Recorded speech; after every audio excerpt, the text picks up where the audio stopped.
All right, and we are live. Tag, you're it, Megan. All right. Hi, everyone. Welcome to The Awakening Educator. My name is Megan Sweet. I'm here, as always, with the lovely Susan Andrian. And we're really excited today to speak with a founder of Fuel Ed and one of the key partners within school, Fuel Ed, to talk about the connection they see between social emotional learning and teacher preparation and what that looks like in the classroom. So we're so excited to have both of you here, Megan and Kelley. Please introduce yourself. Maybe Megan, you can go first. Just a little bit about yourself, who you are, how you came to found Fuel Ed. Absolutely. It's such a pleasure to be here. Thank you so much for having us. So my name is Megan Marcus. I'm the founder of Fuel Ed. My journey started back in kind of around 2010. My first professional aim was to be a therapist. And I was always really interested in people and people development and the power of relationships to help people heal and kind of look inward. But all of that changed when I had a really amazing opportunity to work with Dr. Lou Cozolino on his book called The Social Neuroscience of Education, which explored the science behind why relationships drive learning. And I was really compelled at this time by all of the science that shows the power and potential of relationships in education, teacher-student relationships, relationships among staff, just the ways in which a secure relationship can transform life outcomes for students, not just promoting academic learning, but growing social and emotional intelligence in students, and even has the power to heal trauma. And so when I realized all of these things, as I dove deeper into the field of social neuroscience or interpersonal neurobiology, I thought, well, what are we doing to prepare educators for this reality, for the fact that relationships are such a powerful intervention and such a huge part of an educator's job? And when I looked at teacher preparation, I was really surprised to find that despite the importance of relationships to student outcomes and the day-to-day life of an educator, that educator training and support predominantly focuses on the educator's content knowledge and instructional skills. And educators are kind of left hanging without the skills and support needed to build relationships. As a field, we're sort of crossing our fingers, hoping for the best. And the best teachers are natural at building relationships. But when I realized that there are skills, there's science, there's training and practices that we can bridge from counselor education into teacher education to help better equip educators for that role. That's when I was really compelled to start Fuel Ed with this mission to develop emotionally intelligent educators who can then go on to build relationship-driven schools. And so I founded Fuel Ed in 2012 with the pilot in Houston, Texas, and we've been growing since then. So that's a little bit about me, what drew me to the field, and what kind of inspired me to start Fuel Ed. Oh, thank you, Megan. That's great. And Kelley, how did you find Fuel Ed, and what's the connection for you? Yeah, so my professional aim was also to be a therapist, and so I became a therapist, and right away became very interested in families and children. I'd actually worked as a birth doula throughout my entire, really my mid to late 20s and early 30s. And so had a real, I had put a lot of attention toward attachment in those very, very early days. And so naturally was gravitating toward family work and kind of sort of coming at it from a different angle from Megan. As I was providing that kind of relational care to families, what I was seeing was kids who were thriving under that kind of therapeutic intervention, really, but then going to school and having a really different experience, especially kids who had histories of adverse experiences or trauma. Were struggling to be in the classroom and to feel safe. And so I really wanted to sort of bridge over to education and think about how can the environments that kids are in, really a lot of schools, 40, 50 hours a week, how can those environments support a feeling of safety? And so a friend introduced me to Megan, shout out to Yvette. And really, I became a trainer right away, and the rest is history. I haven't really looked back. Well, you guys are definitely talking my language. Megan and I, as a team, Megan really comes from the teacher, instructional school, traditional school background, and I'm the mental health background of the team. And I've been training with Dr. Bruce Perry for the last 5 years around the neuroscience and neurophysiology of trauma in the body. And I'm a phase 2 trainer in the neurosequential model for education and therapeutics. So I'm right there with you and like really understanding the neurophysiology of what is happening in our bodies and what as the adult. And I know Megan really is also grounded in this, even though she always says, well, I'm not, but you're totally nerded out on the brain stuff too. And just really thinking about how the intertwine between the adults in the building and what's happening in their bodies is really creating safe spaces for our children and our young people, and making them creating spaces that either feel safe where they can learn and grow, or where they are in the protection mode and they're shut down and in a threat state that really prevents them from accessing curriculum. So I think we're on a similar plane here. Yeah, 100%. Yeah, definitely. I mean, I appreciate that you noticed that and so early in your professional career, Megan, that disconnect. And what you said, one thing you said really resonated for me, which is good teachers do this anyway. And I think that's what's made social emotional learning so elusive still to this day is good teachers do it naturally. We naturally know to go there and do that. We build those connections. But if you aren't naturally good at building those connections, or you're not naturally strong as a teacher, and you find yourself in a classroom, and there are many, many, many people who fall in that category, it's really hard to be able to identify the intangibles of what's going wrong in that room. So I saw that a lot as, I was a teacher, and then I became a school administrator, and I've been in dozens and dozens of classrooms at this point, and tried my best to coach some teachers that were really struggling. And I couldn't put my finger on what was going on for quite a long time. Like, I knew it felt unsafe. I knew that there were like classroom management issues, but I too was like trying to like focus on these external indicators of success. I remember once a teacher's classroom fell apart, and there were lots of things that were going wrong in that room. But like my criticism, or the thing that I could write down, was like, well, maybe you shouldn't have kids cut out the activity before you do it. Maybe just cut the activity out first. Like, think ahead, because it became, what was supposed to be a 2-minute thing of kids cutting something out, and then they do an activity, became a half an hour management of kids with scissors in the classroom. But really what was true was that the kids didn't feel safe. She didn't feel grounded.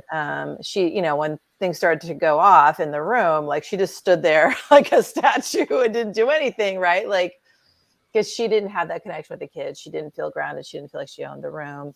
And I think she didn't create this emotional safety or connection with the kids. So I think it's really, really important, and it's something that I've been trying to figure out for a long time. So I'm really excited about what you're doing. I love your mission, developing emotionally intelligent educators who create relationship-driven schools. I think that's so powerful. So what does it look like when you're doing that with teachers? Like, are you going into teacher preparation programs? Are you working with individual schools? But how does the program actually work? Great question. So we predominantly at this stage in our organization work in service teacher development, although our end game, our goal is for there to really be a revolution in teacher preparation, where content knowledge and pedagogical skills are valued alongside the emotional intelligence and interpersonal skills of an educator. But we got started as a professional development program, and we continue to provide service as a professional development program. And what that really looks like is helping educators grow their knowledge of the science of relationships, their skills of relationships, and finally, the deeper self-awareness needed to build relationships. So for the science of relationships, that's kind of giving them a baseline understanding of the science of attachment and trauma. When educators learn about trauma, they begin to see their whole classroom, their whole work as educators through a really different lens. It's almost this catalytic moment where they say like, oh, that behavior of a student isn't just because I'm failing at my job or because these students are bad, but they start to understand students' behaviors through their trauma history, through their attachment histories. And that's a really big relief for educators to have that new lens and that new toolkit. Then the skills of relationships, once they're kind of empowered with this new way to see things, we give them skills that help them build secure relationships with students. Predominantly communication skills such as empathic listening and genuine communication. Those allow us to both tune in to what another person's feeling and really provide a student or a fellow staff with the space to feel what they're feeling and be accepting and validating of it. And genuine communication is really allowing the educator to own his or her own feelings and name and communicate that. Both of those will promote secure relationships, promote safety, promote learning. And then the last component is the self-awareness of relationships. This, I think, is probably the most cutting edge thing that Fuel Ed does. We essentially know from the science, from the research, and from all the many decades of literature around adult attachment, that the way in which you were parented or cared for, if you had secure early relationships, you're more likely to build secure relationships later. If you had insecure early relationships, you're more likely to build insecure relationships later. And that matters for teachers because relationships are what drives learning. And so if I'm an educator walking around with an insecure attachment style, like, 40, 50% of the population is, that's going to hurt your ability to build secure relationships in school. The good news is that our attachment style, the way we relate with others, can actually be changed at any time throughout the lifespan through the experience of a subsequent secure relationship and through the experience of really unpacking your history and processing it. So we help educators become more aware of what are their triggers, what is their own personal trauma, their own really family of origin challenges with their own caregivers, and start to connect that to how they're relating in schools so that they can begin to heal and build more secure relationships in their school environments. So this is really super deep work. Like as you're talking, it's a lot of therapeutic interventions. It's really going deep with teachers around what's happening for them internally. And I'm curious around creating the space and time that it requires in order to get that kind of vulnerable opportunity to shift.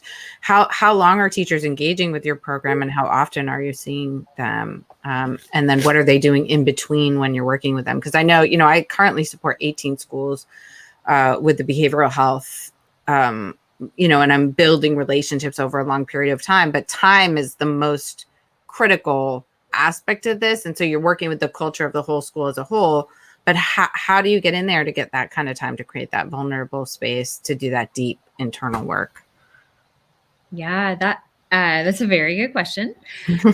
So really our most powerful intervention currently, I would say, as the evaluator at Fuel Ed, the Whole Educator Collective it's actually only 3 days of intensive work where we scaffold and sequence very carefully the essentially coherent construction of a teacher's attachment story. And so we use a constructivist style. Our trainers are highly trained to provide security and empathic listening to teachers as they unpack this. And then beyond that, we actually used to provide counseling to a lot of teachers. And of course, when we're doing Whole Educator Collective, we have a module where we're essentially encouraging educators to continue on the journey with a professional counselor. And we provide a lot of scaffolding around that. Mm-hmm. But beyond that, we've begun in the last couple of years, especially with COVID, we began to really explore what would scalable, peer-driven cultural practices look like that could support this ongoing work. And so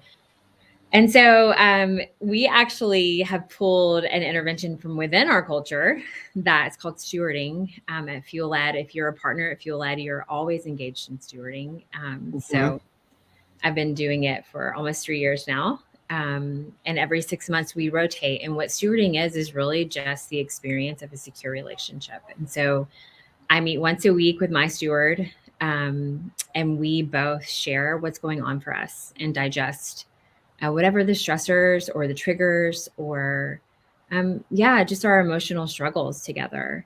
And it is a peer-driven practice, but it's protected by the commitment to empathic listening. And so the expectation is that we mirror well, that we listen, and that we are not dismissive or showing up in insecure ways with one another. And so by giving teachers that scaffolding and that skill, around, one, here's your coherent story, here's your attachment story to unpack, and two, here's a way that you can enter into another person's story through empathic listening. Putting those two things together in a group of teachers has been really amazing to watch. For instance, right now we have our first group of fellows, which is a group of 12 teachers that we invited in from the early childhood space. They are all early childhood educators, and they spend an hour a week together unpacking their lives. And from what they're telling us, it's been really, really powerful, because it's actually not normal Right. For an educator to have a safe place to take their struggles. Yeah, I really agree. I think that's really important. So I've been trying to get a lot of the same thing that you're talking about through mindfulness. So it's much lighter touch and more universal, but similar theory of action that I wrote about in my book, and that I do a lot of speaking on, which is if we develop our self-awareness and emotional intelligence through a commitment to taking care of ourselves, and through mindfulness practices or other ways of kind of deepening that just heartfulness towards ourselves, then we're able to then offer more of that to others, especially to our kids. So much lighter touch than what you're talking about. But I 100% agree. I think educators so rarely have the opportunity, and adults, frankly, rarely have the opportunity just to speak and be heard. But especially in a field, and probably nursing and others are very similar, where you're spending so much of your time giving to other people and you're running around and you're moving so quickly. The idea of stopping and just reflecting on ourselves is pretty novel, actually, and very rare, but it's so essential when we're educators. And the thought, and I've spent a lot of time thinking about, like, when our brains are on or off, right? So when we're running a classroom and managing things, actually, we don't have such a good hold on all that subconscious programming that's running the show. And so if we have biases in there that we don't know about, or that have gone unchecked, or our own, patterning that we grew up with. I'm the non-psychologist in the room, you can tell, because I don't use the right language. Like that shows up, right? Because when all the other things are happening, that, all that subconscious stuff is running the show. We're not even aware of it. So we can very easily say and do things that can cause harm to our kids, and create unsafe learning environments, unintentionally, but because we're not manning the store, so to speak. So for me, that's really exciting. What an easy and light touch, or easy lift, relatively speaking, to create the space for educators to talk with one another, and to share that together.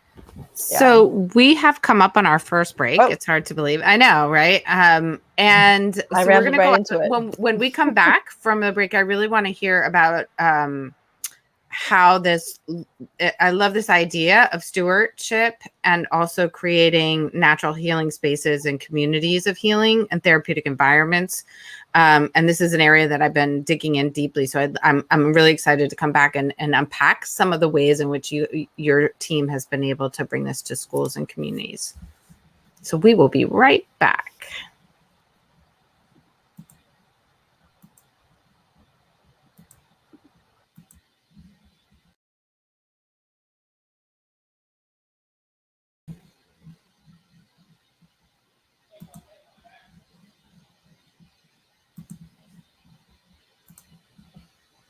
Do you want to bring us back? You can bring us back. Go ahead for it. Hi, everyone. Welcome back. So when we went on break, just before we went on break, Susan said that we'd come back and talk a little bit about ways that you can build those connections. And see, I already lost all the language, Susan, that you said so well. That's why I actually wanted you to bring us back. But remind me of what it's called again. It's called stewarding. Yeah. Stewarding. I've been watching Patrick Stewart on the latest Star Trek, so I should be knowing that. So stewarding and other ways of building these bonds within schools. So Susan asked a really great question for everyone on break. So if you could share a little bit more about that, that'd be terrific. Yes. So I think that what is so powerful about stewardship and some of the other healing spaces that we promote is that, we kind of had this realization at Fuel Ed, whereas we were like, this is a gap in educator preparation and educators need to be taught about these things. And while we still think that's true, the reality is that educators' environment is the school. And until schools change their cultures to be places that deliberately develop the social and emotional competencies of educators in an ongoing way, develop and support that, we're never really going to solve this problem wholesale. And so that's when we really recognize the need for schools to transform some of their policies and practices to create more therapeutic and healing spaces for the educators, because it's only when we provide that for the educators where they're going to be able to fill their cup up enough to provide that for students. I think what differentiates some of these approaches like stewardship from some of the other really fantastic mindfulness approaches out there for educators is really this idea that we grow and learn through relationship. And that's not just teachers and students, that's educators too. That's us as adults. And so for educators to grow in their own self-awareness, to grow in their own healing of their trauma, to grow in their ability to trust in other relationships, to have that confidence in themselves, we believe the most powerful way to do that is through relationship. It's the relationships that we can get more regulated. It's the relationships that we can kind of start to attain that like resolution around sticky problems. And it's the relationships that we build resilience. And so if we believe that that's the case for students, they need strong teacher-student relationships. We all should be supporting the students. Then we need to first and foremost be supporting the educators and providing them a network, community of secure relationships so they can feel safe in schools and thereby provide that same level of safety to students. Yeah, I think that's great. And I 100% agree. And Susan, I saw you're about to ask a question. So I'll be quick. I agree. I mean, I think for me, there's a need for developing some kind of internal capacity first, or willingness to know yourself and see yourself before you enter into doing that with others, especially when we're thinking about identity and the impact of white supremacy in this country, and how a lot of our social norms can be, harmful to other community members. So in the model I developed, you work on yourself and then you work on the school. And part of the school is really developing those trusting relationships and an ability to talk with one another and hold one another accountable. So I 100% am with you. I have a lot of questions about the how, but I will hold them because Susan has a question and this is really her field and I'm jumping in. So Susan. No, it's good.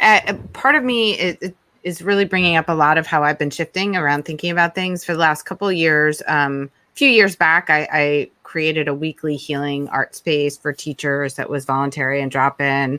And it was a pretty powerful space. And I've definitely been working with teachers around self-care and managing their own internal challenges. And this year has been just more difficult than in the 20 years that I've been in the district and working with schools, teachers, and families and educators. The bandwidth of which they're being asked to be stretched to is just incredibly impactful for all of us. And in the work and the learning that I've been doing with Dr. Perry and the neurosequential model, I've really been shifting to thinking about healing spaces, therapeutic spaces, dosing and spacing of therapeutic opportunities, rather than, and it sounds like you're moving in this direction as well, sort of the professionalism of clinical work, and really starting to recognize that we're not going to be able to solve this problem. There's not enough therapy in the world to shift and heal us as a community or as a group. Mm-hmm. And that we really have to start to think of ourselves as supporting the therapeutic environments and healing spaces of the adults that are in that space so that they can show up in ways that first do no more harm, but also create healing spaces for kids who are experiencing whatever's going on outside of the building. And so I've really been digging deep in this idea of the therapeutic or healing environments through art and music and dance, and also just being seen, being heard, and being held. And it sounds like the stewardship part, I'm really curious because it's as a therapist, we have this model that we have, everybody has supervision as a clinician, right? We all have group and individual supervision or consultation. It's sort of baked right in, and teachers just haven't had that. and it's not part of the culture, and it's not part of the norm. So bringing that in as a norm where we're showing up in this coaching or healing space individually, what have been some of the barriers to bringing that in and making that part of the culture of schools in the building for teachers on a daily basis? Yeah, I'll speak to this one. So I would say, and I'm guessing you guys might agree, that the number one barrier would be truly the time and the space. And that the caveat there is that everyone we've taken through stewarding so far has had pretty clear, discrete training in empathic listening. Mm-hmm. And so part of why we think the intervention is safe enough to bring into a school is because we've given some scaffolding around that. But truly, what we see happening is that when a school cannot create space, literally time, to embed and normalize that, and I think that comes from the leadership, to say this, we're committed to this practice for the sake of our teachers feeling safe and seen, then it is really, really challenging for educators to commit. Because I'm married to an educator of 21 years and they're stretched. And so if their leaders aren't saying this matters and I'm making space for this and I'm encouraging you to do this, then it's really likely to fall off the plate.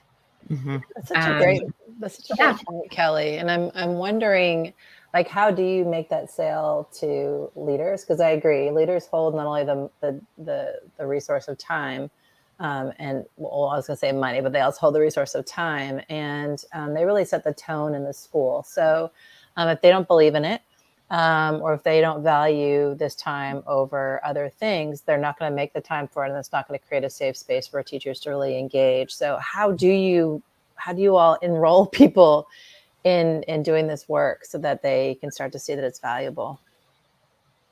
Right. Well, I think that, again, part of how we are doing that is by working directly with leaders to develop their own self-awareness. Mm-hmm. And so essentially we wouldn't ask a group of teachers to do something that their leader wasn't doing. Hi, Mick. And so, but actually I would say this has been a huge barrier for us, right? We have actually worked with schools and failed for this very reason, that the leaders haven't been invested in making the time in the space. And part of our rationale for starting the fellowship is that we want to develop leaders, right? We know that the people we have in our fellowship are leaders in their field, and they are growing into having more and more leadership responsibility. And so by investing so deeply in those leaders, we really see it as a generational impact. Like, they're going to go into their environments and they're going to go in with this norm of, oh, we have to have time and space to be safe and seen. Mm-hmm. And we build our schedule around this. We build our priorities around this. Yeah, I think that's so powerful. Susan, I don't know if you have a question, but I keep jumping in. It's okay. I just started to think about the policy end of things, because I'm sitting in spaces with leaders at this point, with principals and admin who I truly believe value this and know how important it is.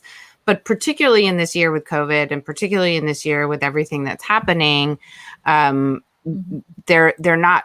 It's not that they don't value it; it's that there just really isn't the time. And I also feel like as professionals, how do we start to advocate? We're showing up for teachers. We're sitting with leaders.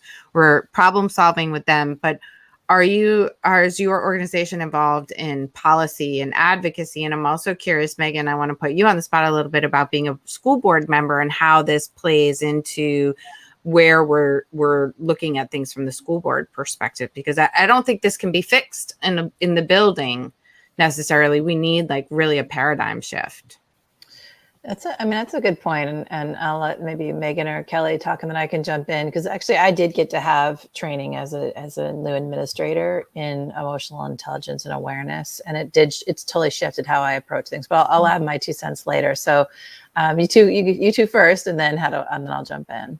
Yeah. So part of our theory of change is essentially not only working with educators to grow their emotional intelligence, but then supporting them as they build relationship-driven schools. So we have some amazing stories of educators or administrators who've gone on from our training, and after having that initial awareness and like really big internal shift, folks talk about, it changed my relationship with my husband or my wife, and then it kind of really influences their professional world.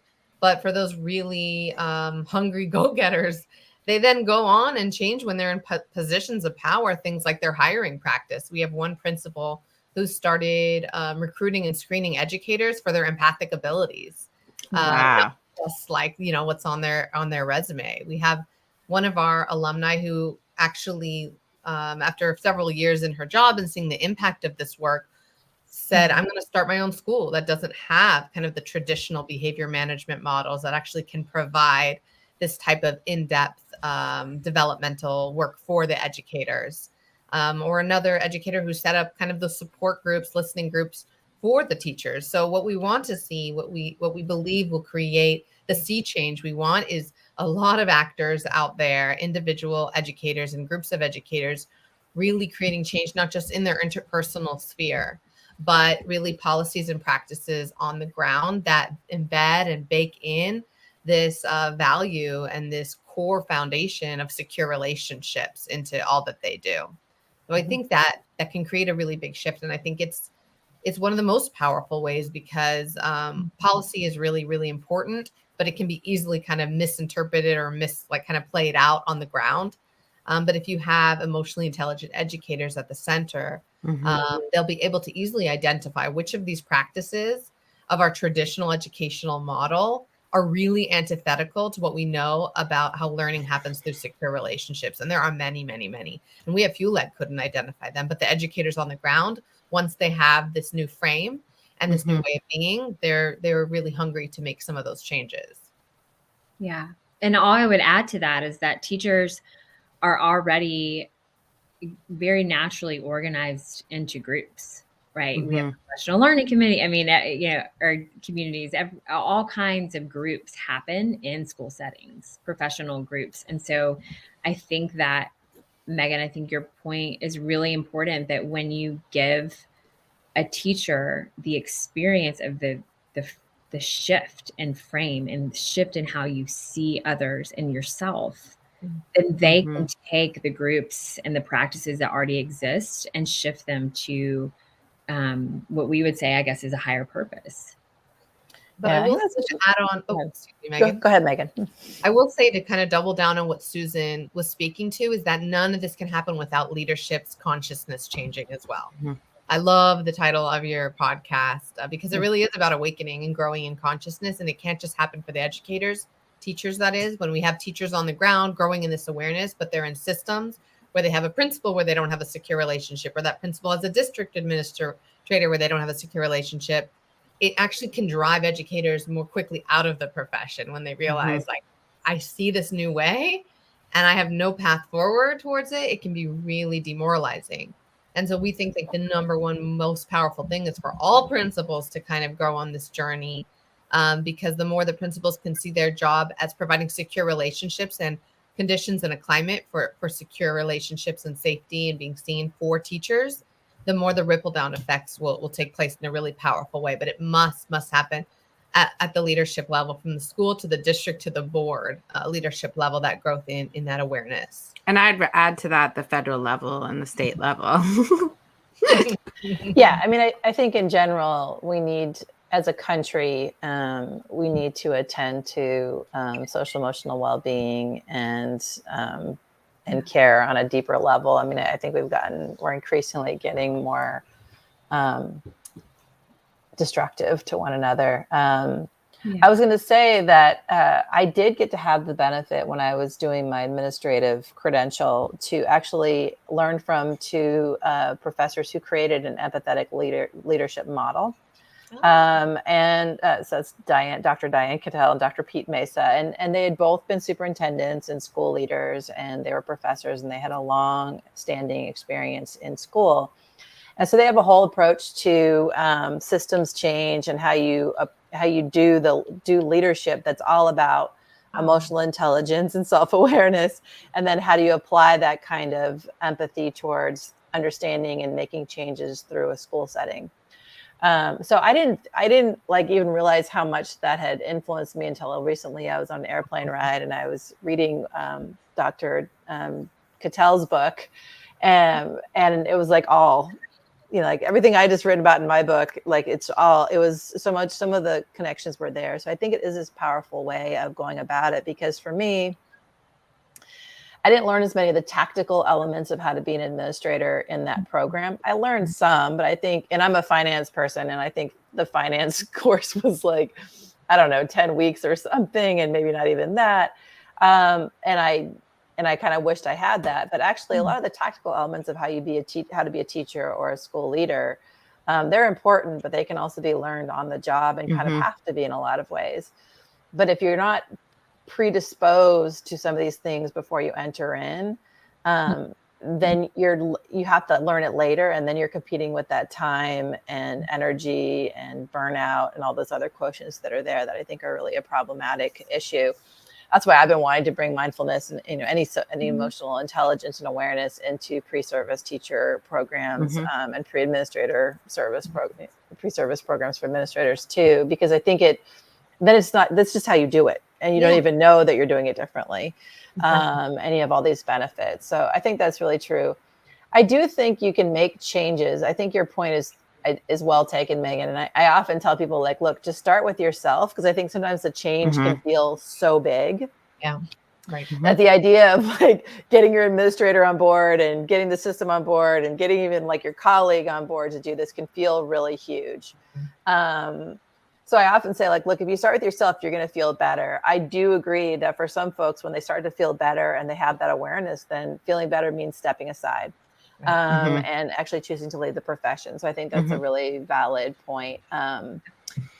What I'd love to ask about, and for me, one of the reasons why emotional intelligence is important, beyond all the other things we just named, is it's a powerful and important gateway to becoming aware around implicit bias and how white supremacy and bias show up in our classrooms. And so I'm wondering if you touch on that, and how do you touch on that in your program? I'm actually wondering, because it's a big question, and we are up on our second break. So I think what I'd like to do is take us out on break and give you an opportunity to answer that when we come back, and it'll also give you a chance to sort of think and ground it, because it's a good one. I mean, it's a really important. Was it a big one?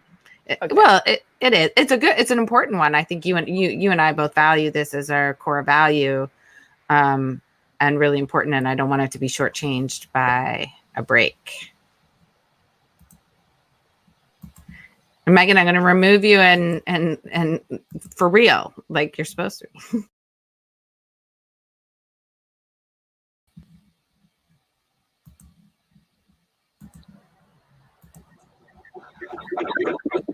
And we're back. Welcome back, everybody. I know, it's very funny. So silly. For those of you who are listening to this later, our commercial breaks are just a 5-second goodbye, and then we come right back. So yeah, I'm going to edit that part out when we come back. For those that aren't hearing it live. You like it? Okay. What's happening behind the scenes, the magic of the show. Before we went away on a commercial break, I did ask this question around, how do you see and support educators to both first inside themselves, which for me is the reason why I actually have this, like, start with yourself first and develop your own self-care and self-awareness first. Because sometimes admitting that we have biases, and we all do, and admitting how they're impacting our students is so painful that we can't even acknowledge it to ourselves, let alone to someone else. So first, how do we start to become aware of that ourselves, and how do you support that? And then how do you address the issues of bias, systemic racism, and inequities that are in our system, as we start to do some of those connections across individuals? So that was the question. Yeah, sure. It's a really important question. So yes, I want to take my time answering, but I think that the first point that I think is really important is that not only is it painful to begin to unpack our stories as individuals, but it is also painful to unpack our collective stories. And so stories of collective trauma, of racism, of, harm done and a lack of safety that we may have experienced at a collective level is, it's a lot. It's a lot. It's overwhelming. And so, one thing that I think is often missing in this whole conversation about being able to process racial trauma or to own and take responsibility for being a part of white supremacy, is that the skills of empathic communication are actually really, really helpful in these conversations, right? Because what do we see most often? We see, at least on the part of the white majority, we will see defensiveness, right? Or dismissiveness. And so empathic listening as a skill that we believe is very, very teachable actually protects people from being dismissive, from being unempathetic, from not being able to hold space for others.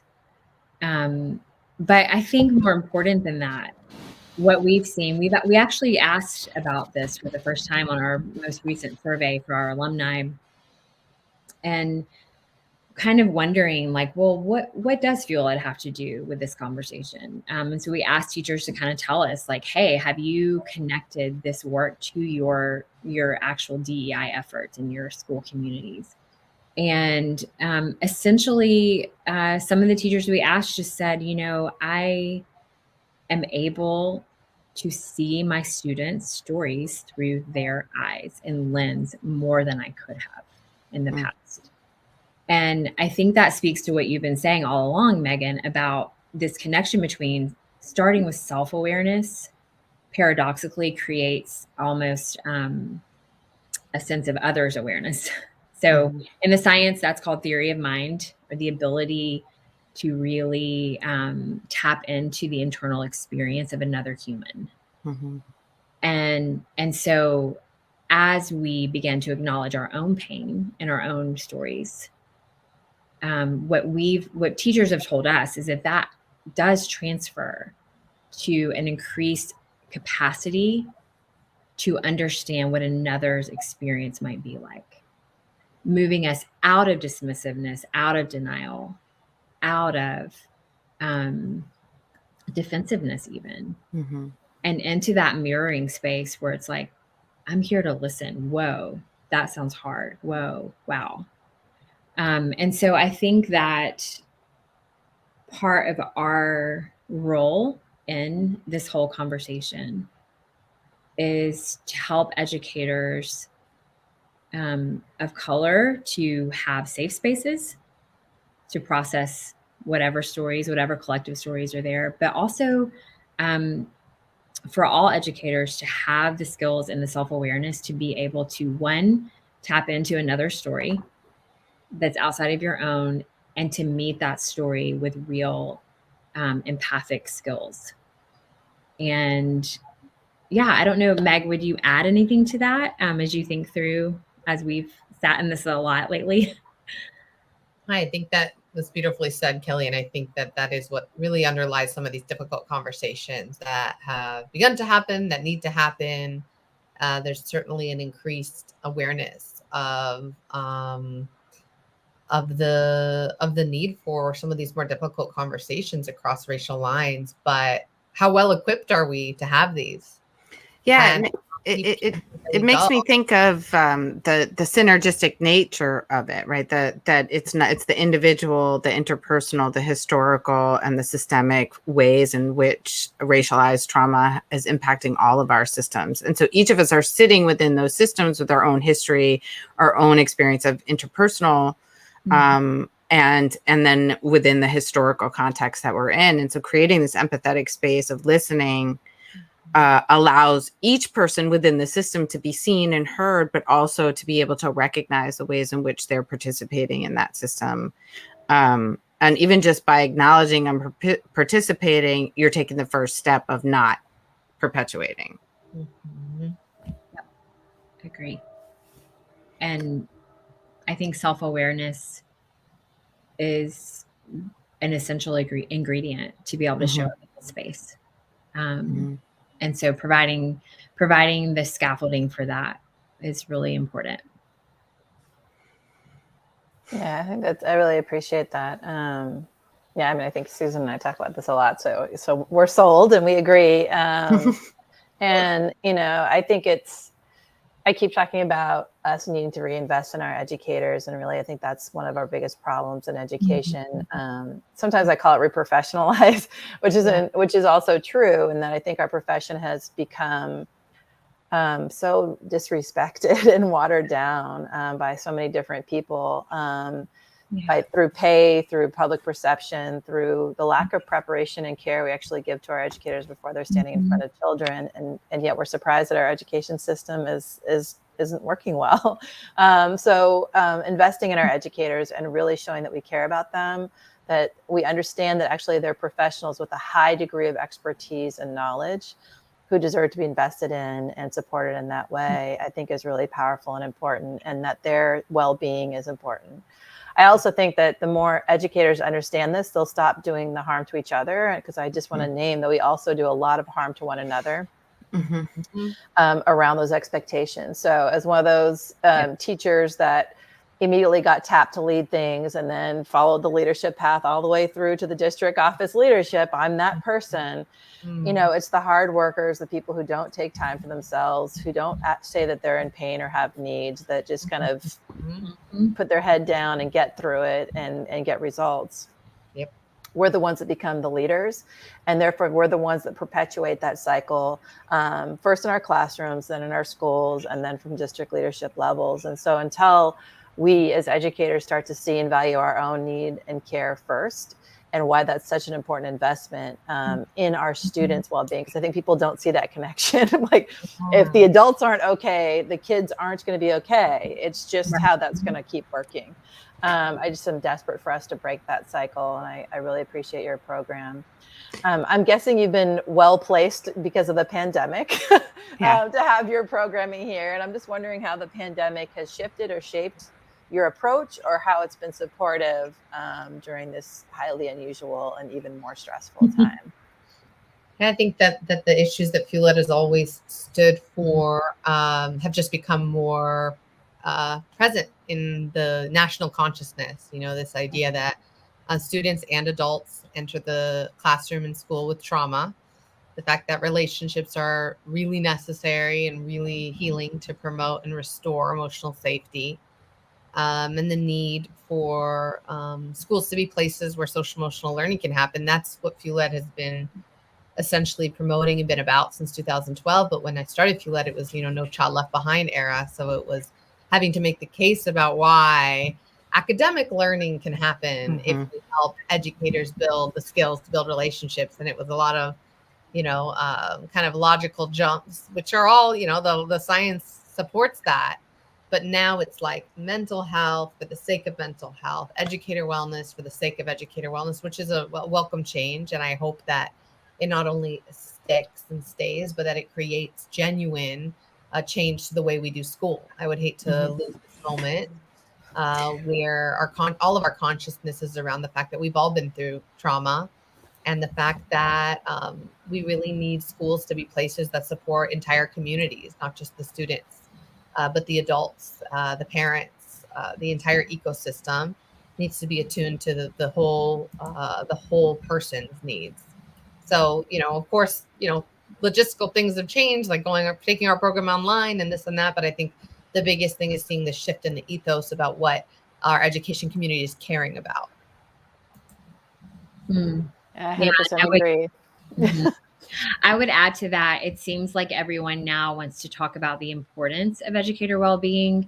And at FuelEd, we've been focused for a long time on the kind of brass tacks of the how of educator well-being. And so I've noticed this year, just more people asking us, like, how do we do this?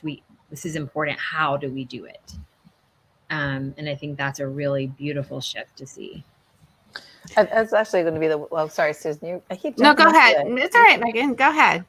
All right. Well, I was going to say, one of our Facebook guests asked earlier, like, do you have a toolkit or something? But are there some tips or strategies that you can share to start bringing? Obviously, this would be also be a good time to hear about your program. But also, are there things people can do right away? Because I often think of teachers who are like, great, I want it.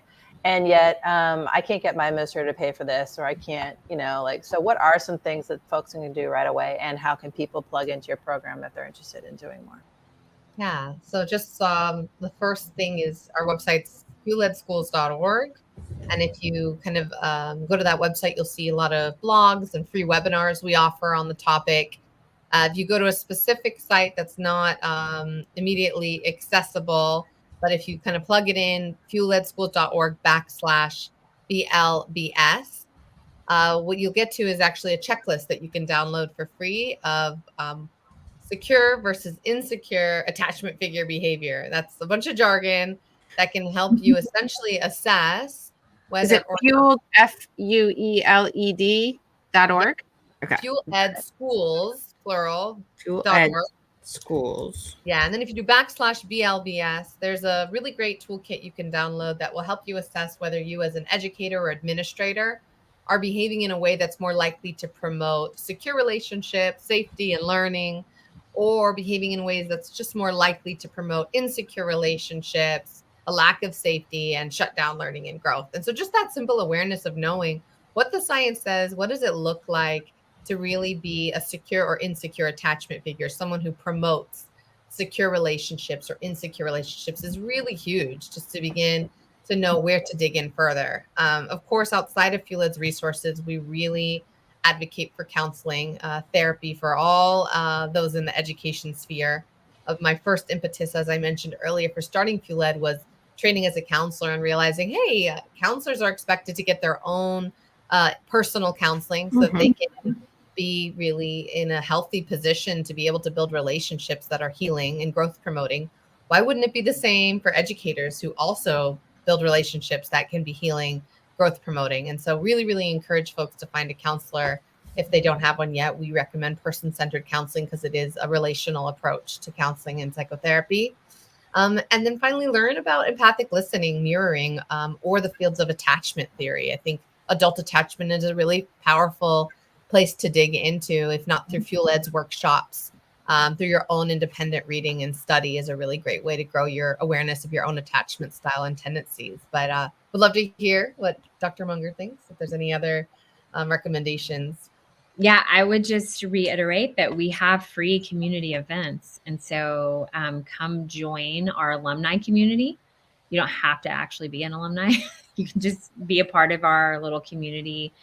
We love to provide free space where you can feel safe and seen as an educator and have that experience. And then, I think about some of our Dan Siegel and Tina Payne Bryson, some of our, I guess, mentors really, and some of the books that they've written, like The Power of Showing Up, The Whole Brain Child. The Whole Brain Child. Those books have really beautiful deep dives into adult attachment and how the way that we show up matters.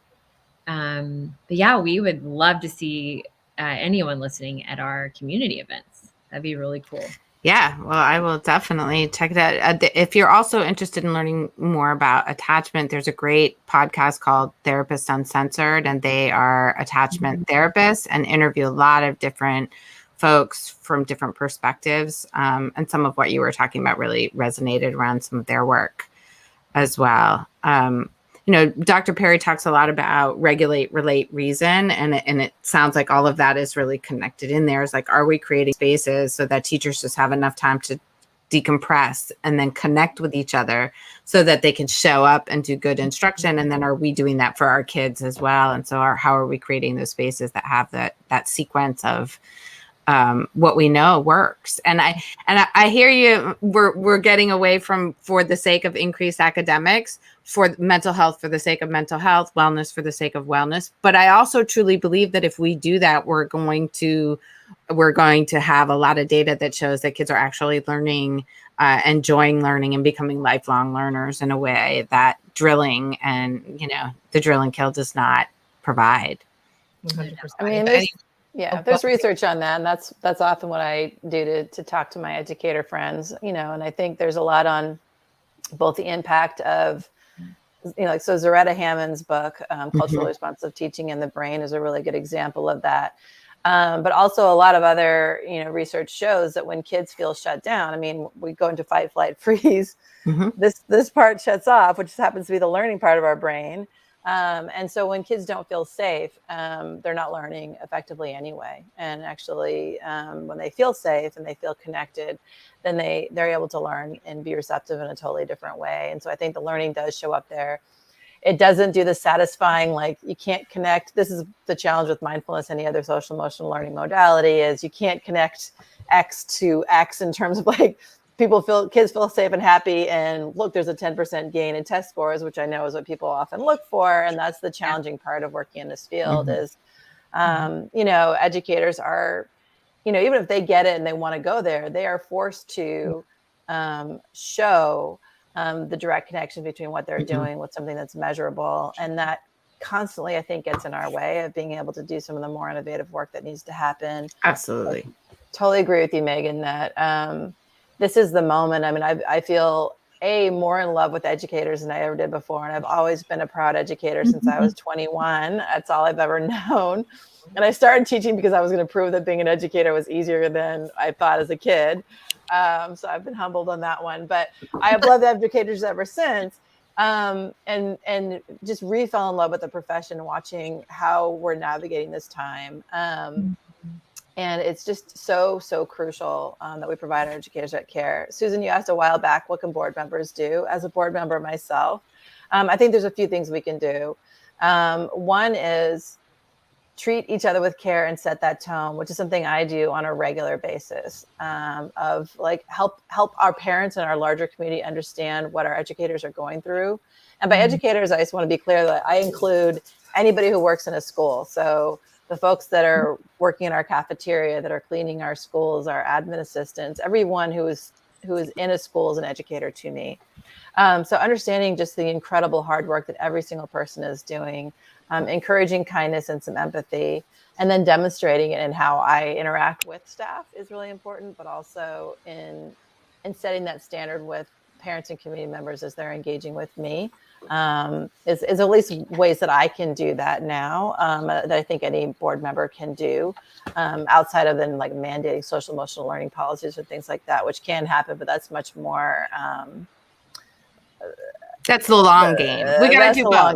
We got to do the long game, and we got to do the day-to-day stuff. We got to keep educators. So we are at time, and so I think that was a beautiful place to end. We need to take care of the educators we have, and then create a more loving, kind profession that invites more high-quality folks in that want to stay and dedicate themselves to this incredibly important work. I'm so grateful for all that you guys do. This was a really powerful conversation. I'm excited. I hope this grows. It's been my life work. And so it's been a beautiful conversation. Any final words, Megan and Kelley? We're just grateful to be here and excited for the growing movement to fuel schools with the power of relationships. Yeah, so exciting. Yeah, so grateful for your time today. Thanks. I'll see you guys in a couple weeks. Have a good night.